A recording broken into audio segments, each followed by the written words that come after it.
कांग्रेस के घोषणा पत्र में कांग्रेस के हाथ के साथ विदेशी ताकतों का हाथ नजर आता है, जो आपकी संतान की संपत्ति मुसलमान को देना चाहते हैं। उन्होंने कहा है अल्पसंख्यकों को उनकी पसंद की खाने की स्वतंत्रता देंगे, यानी वह गौकसी कराने का खुली छूट देंगे। क्या आप गौकसी को छूट देंगे? क्या है कि एससी, एसटी और ओबीसी का हक छीन कर मुस्लिमों को देना। यह तय आपको करना है, संतान की संपत्ति उसको मिले या मुसलमान को मिले।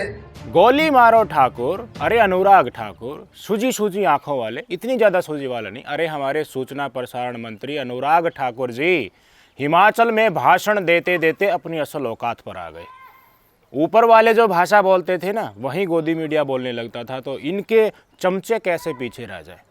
सूचना प्रसारण मंत्री ने हिमाचल में बयान देते हुए कहा कि कांग्रेस के मैनिफेस्टो में उनके हाथ के साथ विदेशी ताकतों का हाथ है, जो आपकी संपत्ति मुसलमानों में बांटना चाहते हैं, जाति और क्षेत्र के हिसाब से आपको बांटना चाहते हैं। आपको तय ये करना है कि आपको कांग्रेस के टुकड़े टुकड़े गैंग वाली सोच के साथ जाना है या मोदी जी के साथ जाना है। बेशर्मी की सारी हदें पार।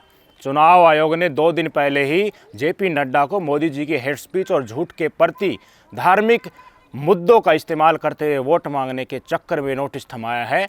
उनको ठेंगा दिखाते हुए कभी जेपी नड्डा और अब ये अनुराग ठाकुर खुलेआम कह रहा है कि देखिए वो आपकी संपत्ति को मुसलमानों में बांटना चाहते हैं। मोदी जी की वाणी को अपने मुख से, शब्द वही हैं, लफ्ज वही हैं, कथन वही है, लेकिन मुख और वाणी अब इनके मंत्री के आगे। सुन लीजिए, और चुनाव आयोग ठेंगा दिखा रहे हैं तुमको, देख रहे हो ना, मुजरा कर रहे हो ना इनके आगे।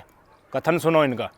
कांग्रेस के घोषणा पत्र में कांग्रेस के हाथ के साथ विदेशी ताकतों का हाथ नजर आता है, जो आपकी संतान की संपत्ति मुसलमान को देना चाहते हैं, जो देश के परमाणु हथियार को खत्म करना चाहते हैं, जो जातिवाद पर, क्षेत्रवाद पर देश को बांटना चाहते हैं। टुकड़े टुकड़े गैंग आज कांग्रेस को पूरी तरह से घेर चुकी है, कांग्रेस की सोच पर कब्जा कर चुकी है। तय आपको करना है, यह टुकड़े टुकड़े गैंग वाली कांग्रेस के साथ जाना है या एक भारत श्रेष्ठ भारत बनाने वाले नरेंद्र मोदी के साथ खड़े हो जाना है। यह तय आपको करना है, संतान की संपत्ति उसको मिले या मुसलमान को मिले। यही वो व्यक्ति है जिन्होंने जोर जोर से नारा दिया था कि देश के गद्दारों को गोली मारो, डैश डैश डैश। आप अच्छी तरीके से इस नारे से वाकिफ़ हो गए होंगे। उसके बाद चुनावी नतीजे आए, इनके अनुसार नतीजे नहीं आए तो दिल्ली को दंगों की आग में झोंक दिया गया। हिंदू भी मरे, मुसलमान भी मरे, लेकिन दिल्ली दंगों में जो हिंदू मरे वो आज किस हालत में है, वो क्या कह रहे हैं, वो किस भुक्तभोगी प्रणाली से गुजर रहे हैं, न तो इन्होंने पूछा और न इस देश की गोदी मीडिया ने उनका असल चेहरा आगे सामने नहीं है। आज भी वो कह रहे हैं कि दंगे नहीं होने चाहिए, ना तो हिंदू बनना चाहिए ना मुसलमान बनना चाहिए। लेकिन फिर से 2024 के चुनाव में इन्होंने निश्चय कर लिया है कि मुसलमान को इस देश का दुश्मन किसी भी तरीके से करार दो। कभी मुस्लिम आरक्षण को लेकर, कभी घुसपैठिए, कभी ज़्यादा बच्चों वाले, तो कभी मोदी जी, कभी गृह मंत्री अमित शाह, कभी जेपी नड्डा, और अब ये गोली मारो ठाकुर खुलेआम कह रहा है कि आपकी संपत्ति को मुसलमानों में बांटना चाहते हैं। हमने तो मुसलमानों को बहुत कुछ दिया है, कोई भेद नहीं किया, लेकिन कांग्रेस अपनी तुष्टीकरण के चलते ये काम करना चाहती है। इंदिरा गांधी का जो विरासत जाने वाली थी सरकार को, उसको राजीव गांधी ने समाप्त कर दिया, उस रूल रेगुलेशन को। यही लफ्ज बाण इनके मुख से निकल रहे हैं। 2 चरणों में इनकी हालत पतली हो गई, तो तीसरे, चौथे, 5वें, 6ठे चरण, 7वें चरण में ये चाहते हैं कि इस देश को दंगों के आग में झोंक दिया जाए। फूक फूक पर कदम रखना होगा इस देश की जनता को। आप अड़े रहो मुद्दों के ऊपर, इनसे पूछो कि शिक्षा, स्वास्थ्य, रोजगार, महंगाई, इनके ऊपर हम राजनीति चाहते हैं, मुसलमान के ऊपर राजनीति नहीं। मोदी जी कह रहे हैं कि देखिए ओबीसी का आरक्षण छीन कर, उनका हिस्सा काटकर मुसलमानों को दे दिया। तो भाई साहब, मुसलमान के इस देश के नागरिक नहीं है क्या? उन्हें आरक्षण नहीं मिलना चाहिए? लोग तुले हुए हैं ये तय करने के लिए, ये दिखाने के लिए कि नहीं नहीं, पूर्व प्रधानमंत्री डॉक्टर मनमोहन सिंह ने ये नहीं कहा था कि इस देश के सारे संसाधनों के ऊपर हक मुसलमानों का सबसे पहले होना चाहिए।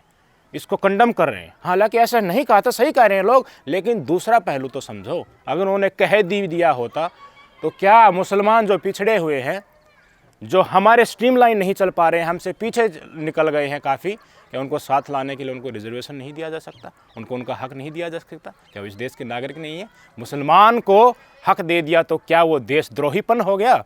इसी के नाम पर वोट मांगेंगे। ये है मोदी जी का बनाया हुआ नया भारत और उसका माहौल। शर्म आनी चाहिए इन लोगों को। मुसलमान मुसलमान मुसलमान, कभी मुस्लिम लीग, कभी मटन मछली, तो अब आ गए हैं सीधे और सीधे इसी लफ्ज़ के ऊपर कि आपकी संपत्ति को मुसलमानों में बांट देंगे। भय दिखाओ, इनका मकसद यही होता है कि हिंदुओं को डराओ, ज़्यादा से ज़्यादा डराने की कोशिश करो भाषणों से। इन भाषणों से बात समाज में पहुँचेगी, कोई अंधभक्त कूदेगा, दंगे होंगे, मुसलमान मरेंगे, ज़्यादा हिंदू मरें, उससे ज़्यादा हिंदू डरेंगे, फिर तुम्हें राजनीतिक फ़ायदा होगा। इनका मकसद ही ये होता है। दिल्ली दंगों में यही तो पटकथा अपनाई गई थी। अब भी तो समझो, कितनी बार हमारे साथ ये खेला कर चुके हैं। क्या इस देश की जनता अब भी इनके असल चेहरे को नहीं समझ रही है? यही नहीं, इससे आगे तो योगी आदित्यनाथ भी निकल गए हैं। क्या कहा कि कांग्रेस आ गई तो उनकी मैनिफेस्टो से प्रदर्शित होता है, वो तो कह चुके हैं कि वो सबको उनके अनुसार खाने की छूट देंगे, मुसलमानों को भी दी जाएगी, यानी कि वो गोकशी को प्रोत्साहित करेंगे। अरे यार, खुद मोदी जी अपने पहले भाषण में कह चुके हैं कि सबको खाने की आज़ादी है। उन्होंने एम फैक्टर शुरू किया था मोदी जी ने मुसलमानों को टारगेट करने के लिए, विपक्ष को टारगेट करने के लिए, तो इसी से मटन मछली से शुरू किया था ना। तो उसी भाषण में मोदी जी ने कहा था ना कि कोई कुछ खाए, उनकी स्वतंत्रता है। और मुख्य फूड के तौर पर हिंदुओं, साउथ इंडिया में अगर जाइए, नॉर्थ ईस्ट में अगर जाइए, हिंदू समुदाय के लोग नॉन वेज खाते हैं, मुख्य फूड के तौर पर खाते हैं। तो मुसलमानों से इतनी चिड़ क्या होती है? मुसलमानों को उनके अनुसार खाने की छूट दे देंगे, मतलब गोकशी को प्रोत्साहित करेंगे। सुन लीजिए योगी आदित्यनाथ का ये स्टेटमेंट। बात कुछ है लेकिन उनको एक्सप्लेन करके कुछ बताया जा रहा है। यार शर्म आनी चाहिए। ये आज भी ये सोचते हैं कि देश की जनता का दिमाग क्या पाताल में है, तो ये जो कहेंगे उसी को मान लेंगे। विरासत टैक्स के साथ साथ उन्होंने एक बात और कही है। उन्होंने कहा है अल्पसंख्यकों को उनकी पसंद की खाने की स्वतंत्रता देंगे, यानी वह गोकशी कराने का खुली छूट देंगे। क्या आप गोकशी को छूट देंगे क्या? अरे इन बेशरम लोगों को देखो ना, भारत की आस्था के साथ कैसे खिलवाड़ कर रहे हैं।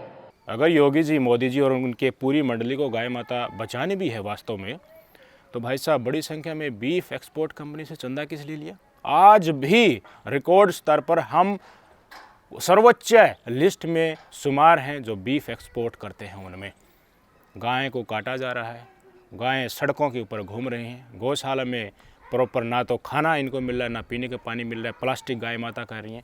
इनको राष्ट्र माता का दर्जा दो ना, किसने रोका? 10 साल तो तुम्हारे हो गए। जिस तरह से राष्ट्र पक्षी हैं, राष्ट्रीय पशु है, इस तरह आप दर्जा दे दो, आपको किसने रोका है? इतना ही है तो। और पिछले महीने शंकराचार्य ने पैदल यात्रा की थी, दिल्ली के पीएमओ हाउस की तरफ और जंतर मंतर की तरफ आए थे। उसमें तो ये भाजपा वाले और ये बजरंग दल वाले और ये तथाकथित ठेकेदार मुझे दिखे नहीं। उन्होंने क्यों यात्रा की थी शंकराचार्यों ने? गाय माता को राष्ट्रीय पशु का दर्जा दिलाने के लिए। किसी गोदी मीडिया ने वो खबर आपको दिखाई? उसके ऊपर चर्चा हुई?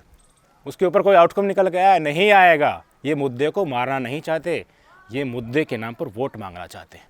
कर्नाटक में तो बीजेपी की सरकार रही। 1994-95 में मुस्लिम आरक्षण लागू हुआ था, उसके बाद तो 4-5 बार बीजेपी की सरकार आ गई। इनको आपत्ति नहीं हुई मुस्लिम आरक्षण से। लेकिन अब लोकसभा चुनाव है, वहाँ पर कांग्रेस की सरकार है, तब आपत्ति होगी मोदी जी को। इससे पहले नहीं हुई। किसने इम्प्लीमेंटेशन किया था? एच.डी. देवेगौड़ा साहब ने किया था ना मुस्लिम आरक्षण कर्नाटक में लागू। देवेगौड़ा साहब जेडीएस वाले इनके साथ ही तो हैं अब की बार।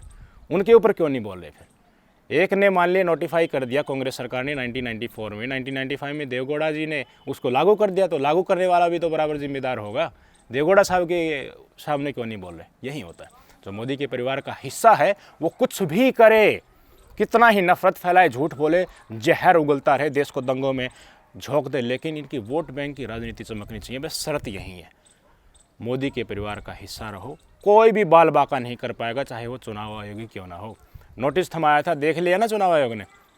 इसी बात पे तो नोटिस थमाया था ना, घुसपैठिए ज़्यादा बच्चे वालों में बांट देंगे। मोदी जी की जो स्टेटमेंट था, झूठ प्रसारित किया गया था, दंगे फैलाने की कोशिश की गई थी, मुसलमानों को इस देश का नंबर 1 का दुश्मन करा देने की जो कोशिशें थी, धर्म के नाम पर वोट मांगने की, सांप्रदायिकता फैलाने की, वही तो नोटिस आया था ना। और उनको ठेंगा दिखाते हुए योगी आदित्यनाथ, गोली मारो ठाकुर और इसी तरह की बयानबाजी जेपी नड्डा भी दे चुके हैं। कांग्रेस और इंडी गठबंधन का हिडन एजेंडा, छुपा हुआ एजेंडा है कि एससी, एसटी और ओबीसी का हक छीन कर मुस्लिमों को देना। कांग्रेस कहती है कि देश के संसाधनों पर पहला हक मुसलमानों का है। नोटिस देने के बाद मुजरा कर रहा है वही चुनाव आयोग। करते रहो, कब तक करते रहोगे? जब देश को दंगों की आग में झुलसते हुए कभी ना कभी तो इतिहास पीछे की तरफ देखेगा, तब पता लगेगा ना कि कोई राजीव कुमार था उस कुर्सी के ऊपर और कैसे ठेंगा उनको दिखाया जा रहा था और वो उंगली के इशारे पर नाच रहे थे। शर्म आनी चाहिए इस देश के इन राजनेताओं को, जिस जनता को इस स्थिति में समझते हैं। मैंने पहले चरण में भी बताया, दूसरे चरण में भी बताया। पहले चरण तो ये 400 पार का नारा देते रहते थे, संविधान बदलने की ज़रूरत है, 2047 का विकसित राष्ट्र बनाएंगे। उसके बाद जनता ने इनको बताया वोटिंग करके, ये देखिए इन मुद्दों पर हम नहीं चाहते, तो ये आ गए MMM, मुसलमान, मुस्लिम लीग और मटन मछली के ऊपर। अब आ गए हैं सीधा मुसलमानों में बांट देंगे संपत्ति, इसके ऊपर मुस्लिम आरक्षण के ऊपर आ गए हैं।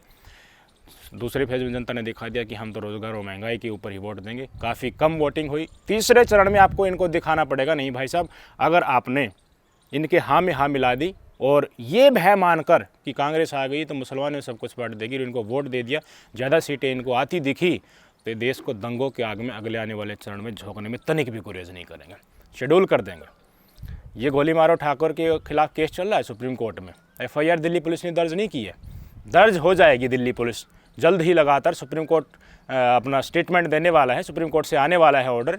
दिल्ली दंगों में जिस तरह का बयान इन्होंने दिया था, इसके चलते ही माहौल बिगड़ा था। ये भी थे गोली मारो ठाकुर, परेश रावल भी थे, एक और दिल्ली के जो प्रभारी बना रखे हैं BJP के, वो साहब भी थे। अब बताता हूँ, जो मोदी के परिवार का हिस्सा नहीं है उनके साथ क्या होता है। हम हैं, आवाज़ उठाते हैं, किसान आवाज़ उठाते हैं, विपक्ष वाले हैं, सबको छोड़ दीजिए। जो पहले ही मोदी के परिवार का हिस्सा है वो इनकी बात से एग्री नहीं करता है, जायज़ बात है। यही स्टेटमेंट मोदी जी ने जो दिया था कि घुसपैठियों में बांट देंगे, ज़्यादा बच्चे वालों में बांट देंगे, मंगलसूत्र को छीन लेंगे, इस स्टेटमेंट के ऊपर उस्मान घानी जी हैं, BJP अल्पसंख्यक मोर्चा के जिला अध्यक्ष हैं। न्यूज़ 24 को उन्होंने इंटरव्यू दिया था तो क्या कहा था कि देखिए मैं मोदी जी से सहमत नहीं हूँ, इनको इस तरह की वाहियात बातें नहीं करनी चाहिए, इस तरह की वो स्टेटमेंट देते हैं तो हम लोगों के बीच में जाते हैं, जैसे मुसलमानों के बीच में जाएंगे तो मुसलमान पूछेंगे कि देखिए जिसके नाम पर आप वोट मांग रहे हैं वो तो ऐसे कह रहा है कि कांग्रेस आ गई या विपक्ष वाले आ गए तो वो सारी संपत्ति ज़्यादा बच्चा वाले में बांट देंगे, मुसलमान में बांट देंगे, वो तो मुसलमानों को देख कर ही खुश नहीं होती। ये सवाल जवाब करते हैं। ये स्टेटमेंट उन्होंने दिया था, मोदी जी को नहीं कहनी चाहिए इस तरह की बातें, तो उनको क्या किया, निकाल दिया पार्टी से निकाला दे दिया। मोदी जी ने हटा दिया पार्टी से, तुरंत प्रभाव से वीडियो वायरल होते ही। और आज उन्हीं उस्मान घानी को माहौल ख़राब करने के लिए, पीस डिस्टर्ब करने के केस में दिल्ली पुलिस ने गिरफ्तार कर लिया। बचाए लोकतंत्र। मोदी के परिवार में जो शामिल है, पद के ऊपर है काफ़ी सालों से, इनके लिए बहुत सारा काम उन्होंने किया है। एक स्टेटमेंट दे दिया, लोगों को पता चल गया, सच कह दिया, तो आज वो जेल के सामने अंदर SDM के सामने पेश होने वाला है, उसके बाद जेल में डाल दिया जाएगा। चार्ज क्या लगा है, पीस, हार्मनी डिस्टर्ब कर रहा था। इससे हार्मनी डिस्टर्ब होगी, ये तो सच्चाई बता रहा था। ये जो दंगों के आग में देश को झोंकने की कोशिश कर रहे हैं, उससे आगाह देश को कर रहा था और वो आज जेल में है। ये है मोदी जी का नया भारत। ये चाहते हैं कि लोग गोली मारो ठाकुर जैसे, योगी आदित्यनाथ जैसे, JP नड्डा जैसे, मोदी जैसे जो बयानात आ रहे हैं उनको ही सारे लोग आगे बढ़ाएं, हाँ में हाँ भरें और वहीं सत्यता हो, वहीं सबको दिखे, इसके अलावा सच्चाई नहीं दिखे। आज भी देश के लोगों का माइंड सेट ये क्या लेकर चल रहे हैं कि उनको क्या दिखाना है, क्या नहीं दिखाना और क्या उनसे रिएक्शन आना चाहिए, सब कुछ ये तय करेंगे। उसके हिसाब से हुआ तो ठीक, नहीं तो जेल के अंदर।